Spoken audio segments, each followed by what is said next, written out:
Bonjour à toutes et à tous et bienvenue dans le Club Maison et Travaux. Après de nombreuses années d'expérimentation, la pile à combustible débarque sur le marché résidentiel. Associée à une chaudière gaz à condensation, elle permet de produire à la fois de la chaleur et de l'électricité.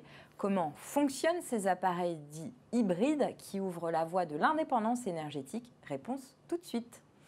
Bonjour Marc Rusch, vous êtes directeur marketing Viessmann France. Merci d'être sur notre plateau aujourd'hui. Bonjour Céline, merci de nous recevoir. Pour commencer, est-ce que vous pourriez nous dresser un petit peu un état des lieux du marché des chaudières dans le résidentiel en 2018? Quels modèles se sont le plus vendus? En 2018, le marché a été effectivement très porté par la chaudière à condensation gaz. Donc, puisque le fuel s'est effondré suite aux différentes annonces et à l'arrêt du crédit d'impôt pour la transition énergétique sur ce produit-là. Donc il s'est installé en gros 500 000 chaudières gaz, dont à peu près 450 000 chaudières gaz à condensation. Et en face de ces 500 000 chaudières gaz, on a eu à peu près 50 000 chaudières fuel encore en 2018. Donc 2018 est un marché très fortement marqué par la chaudière gaz à condensation. Et les choses évoluent très vite encore en 2019. Donc on voit la poursuite de la baisse des générateurs au fuel. Et on voit surtout l'arrivée maintenant en très grande force des pompes à chaleur. Donc, qui viennent s'imposer sur le marché suite aux différentes aides qui sont disponibles pour le remplacement justement des chaudières anciennes, parfois peu performantes. La pompe à chaleur donc, tire son épingle du jeu, c'est une solution qui fait ses preuves et qui du coup rencontre un grand succès.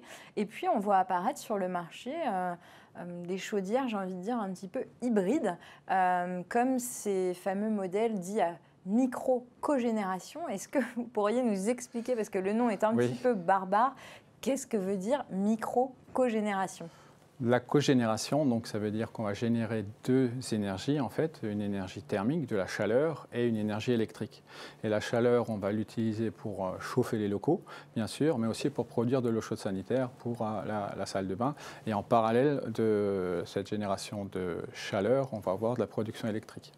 Et donc, d'où le nom de cogénération et micro-cogénération, puisqu'en fait, on est dans une définition de puissance qui la met dans une catégorie en dessous de 36 kW électrique qui définit la micro-cogénération. Sur le plan technique, on est sur l'association de deux équipements en un, c'est ça?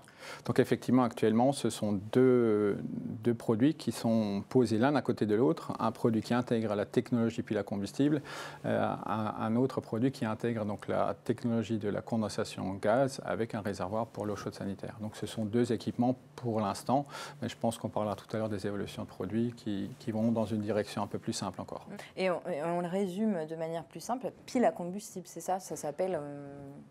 Pile à combustible, enfin c'est chaudière à pile à combustible.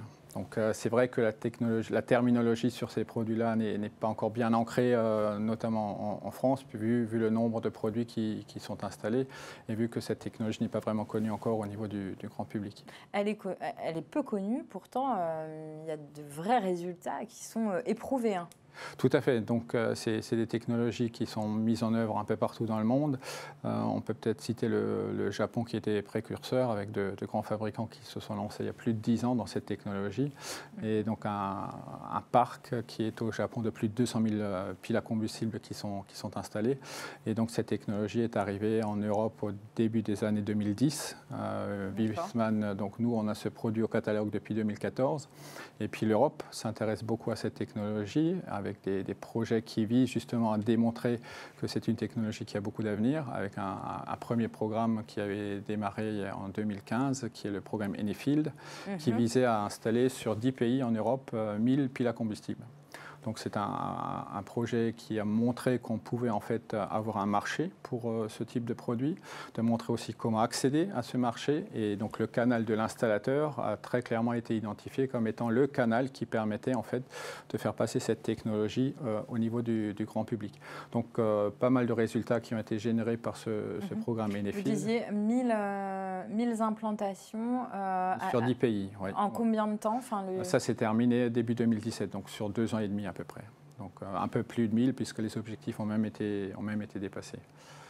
Et donc ce programme a mis en évidence aussi un certain nombre de points de développement encore pour permettre à cette technologie d'aller un peu plus loin. Et donc, après le programme ENEFIL, qui s'est terminé en 2017, il y a eu la mise en place au niveau européen d'un programme qui s'appelle PACE, en fait, qui est encore en cours et qui, lui, vise plutôt à aller vers les 3000 piles à combustible. Et donc là, on est vraiment dans une logique de massification de la technologie. Et là aussi, c'est à travers toute l'Europe, avec un certain nombre de fabricants qui sont associés à ce projet. Le vrai avantage de ce système 2 en 1, j'ai envie de dire, c'est que d'un côté, on produit de la chaleur, qui peut aussi bien servir à l'eau chaude sanitaire qu'au chauffage, et de l'autre, de l'électricité. C'est vraiment, on est sur les deux créneaux. On est sur les deux créneaux avec une seule alimentation. En fait, on va alimenter ce produit, puisqu'on peut considérer que c'est un seul produit, avec une alimentation gaz naturel. Donc on alimente l'ensemble en gaz naturel et on va produire d'un côté de la chaleur et de l'autre côté, à travers la pile à combustible, on va produire de l'électricité. Et donc peut-être revenir un tout petit peu sur la technologie, parce que pile à combustible, ce n'est pas forcément facile à comprendre quand on entend ce terme. En fait, c'est tout simplement une électrolyse inversée. Donc on va recombiner de l'hydrogène avec de l'oxygène. Et cette réaction chimique que tout le monde a vue au cours de sa scolarité dans un cours de physique va générer de l'électricité et va générer un peu d'eau. Donc, et surtout de la chaleur. Donc en fait, on va récupérer l'électricité, on va récupérer la chaleur pour l'utiliser dans le bâtiment, dans le logement.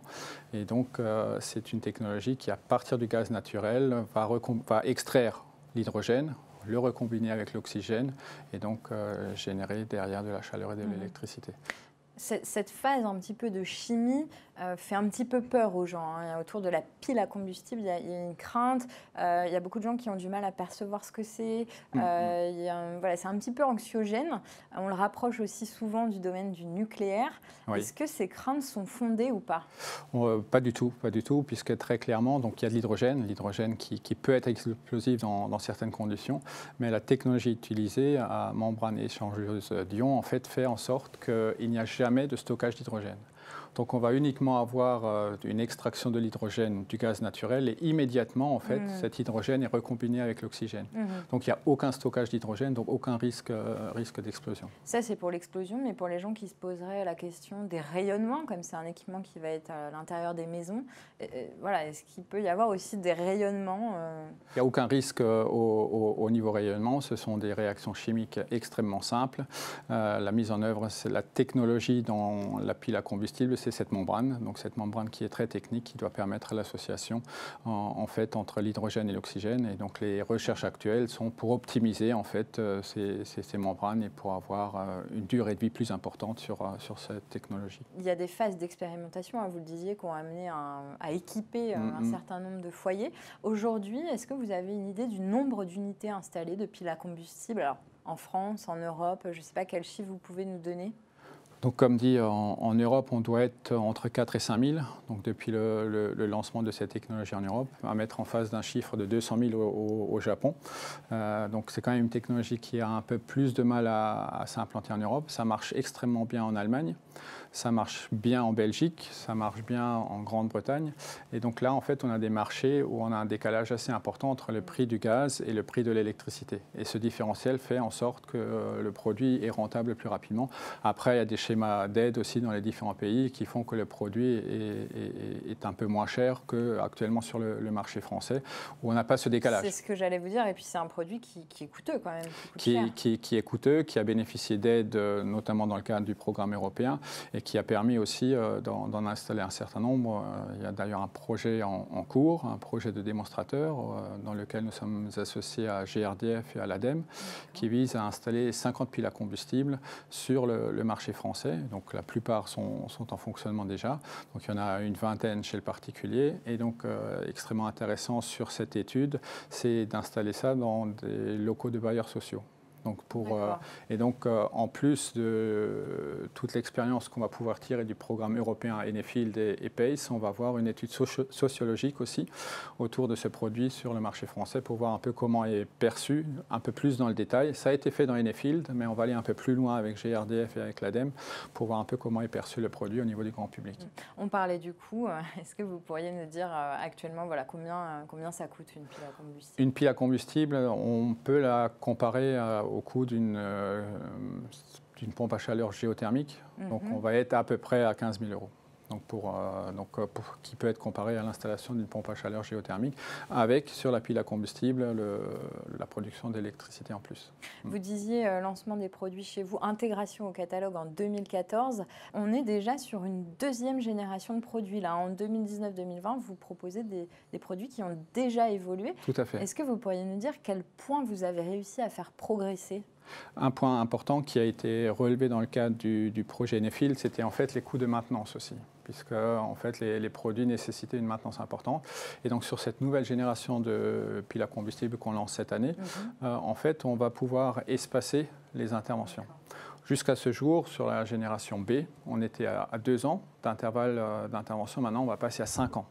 Donc, en fait, ce qui réduit sensiblement le coût de maintenance du produit. Ensuite, on a élargi la gamme au niveau des puissances thermiques.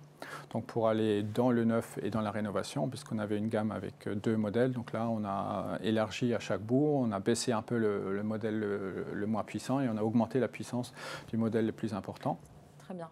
Et l'encombrement, je crois qu'il y a eu beaucoup de progrès. L'encombrement, là aussi, en fait, on a optimisé. Et donc, ce que vous indiquiez tout à l'heure, d'avoir 2 produits, maintenant, en fait, on a dans une seule colonne, on a l'ensemble pile à combustible plus chaudière.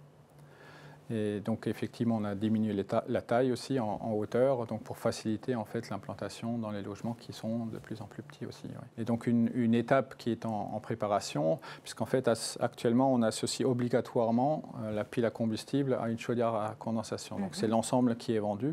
Donc, d'ici la fin de l'année, voire début 2020, on aura un module uniquement pile à combustible qui permettra d'équiper en fait des installations déjà existantes de chaudières. Donc, pour avoir l'avantage de la production électrique à partir de gaz naturel. Vous le disiez là à l'instant, l'avantage de la production électrique, ça va devenir un vrai avantage pour les maisons. Chez Viessmann, vous dites souvent l'avenir appartient aux maisons productrices d'électricité. Ce point électricité, production d'électricité, il est pour vous essentiel pour les maisons de demain? Oui, tout à fait. C'est d'ailleurs ce qui va aussi être demandé dans les évolutions réglementaires, donc qui vont arriver en 2020, fin 2020, début 2021, qu'on puisse produire de l'énergie. Après, l'électricité, c'est ce qu'il y a de plus facile, entre guillemets, à produire. On connaît très bien la technologie du photovoltaïque et la pile à combustible est une alternative. En alternative, oui. La pile à combustible, surtout, qui a l'intérêt d'avoir un fonctionnement continu, indépendamment des conditions météorologiques. Donc, pendant toute l'année, on sait quelle va être la production d'électricité avec son équipement. Merci beaucoup. Merci d'avoir été avec nous aujourd'hui. Merci à vous. Merci à tous. On se retrouve très bientôt pour un prochain numéro du Club Maison et Travaux.